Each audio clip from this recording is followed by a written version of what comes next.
You know, I used to get super frustrated with my kids when they acted out.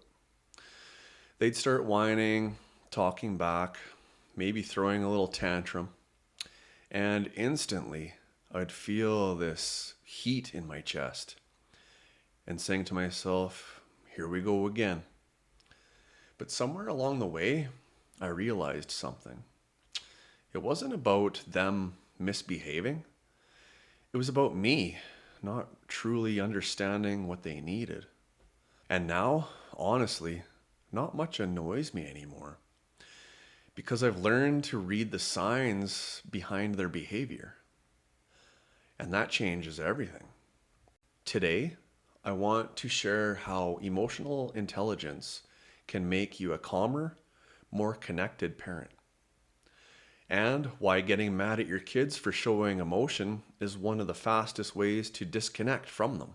I think a lot of parents react to the behavior rather than try to understand it. If your kid yells, talks back, throws a fit, our instinct is to shut it down. Stop crying, quit your attitude, go to your room. But here's the truth I had to learn. Most of the time, they're not trying to give you a hard time. They're having a hard time themselves.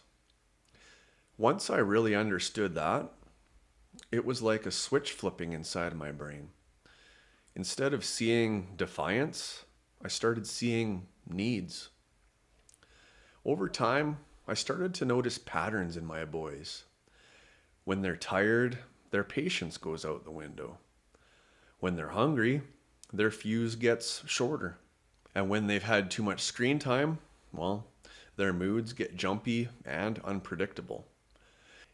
And when I haven't been fully present with them, when I've been busy, distracted in my own head, that's when little problems become big ones.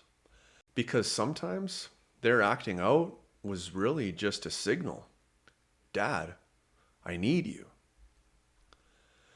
This was a hard pill to swallow. Some of their frustration came from me not giving them enough of my attention earlier. And that doesn't mean I'm a bad dad. It means I'm a human. But it also means I have the chance to own it and do better. So now, instead of snapping, I pause. I take a second to ask myself, where is this behavior coming from? And almost every time I can trace it to a need they have. One of the most important things I've learned as a dad is this. When my kids' emotions rise, my job is to listen and analyze without judgment. The worst thing I can do is get mad at them for feeling something. Because when you tell your kid to stop crying or quit being so dramatic, what they actually hear is, your feelings aren't safe here. That's not the message I want my boys to grow up with. I want them to know that all emotions are safe. It's what you do with them that matters. Emotional intelligence as a parent isn't about never getting upset. It's about building the awareness to catch yourself before you react. Here's my quick process. First, I just pause. Don't react instantly. Take some time to observe. What's their body language, the tone, energy level, and ask why. Could this be tiredness, hunger, overstimulation, or just a lack of connection? Respond calmly. Meet the need before trying to correct the behavior. Do you know what an emotion is? It's actually a chemical reaction in your body. And here's something Mel Robbins mentioned that really blew my mind. Neuroscientist Jill Bolte Taylor found out that when you feel a strong emotion, the actual chemical reaction in your body only lasts 90 seconds. That's it, a minute and a half. So if you can just pause for those 90 seconds, breathe, observe, Don't react. That big wave of anger or frustration will just pass on its own. That's what I try to do as a dad. Ride the wave without dumping it on my kids. I call this my 90-second reset. Here's exactly what I do. First off, the 4-7-8 breath. Inhale for 4 seconds, hold for 7 seconds, and exhale for 8. It slows my heartbeat and tells my body we're safe. Number 2, we name it. I'll literally think I'm angry or I'm frustrated. Naming it switches my brain from reacting to just processing it. Ground myself. Feel my feet on the floor or the temperature on my skin. I'm pulling myself into the present moment. And then last, I just visualize the wave. Picture the emotion cresting and then falling, knowing it's temporary.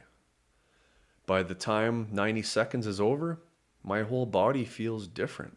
And when I finally respond, it's from the best version of me and not Dadzilla.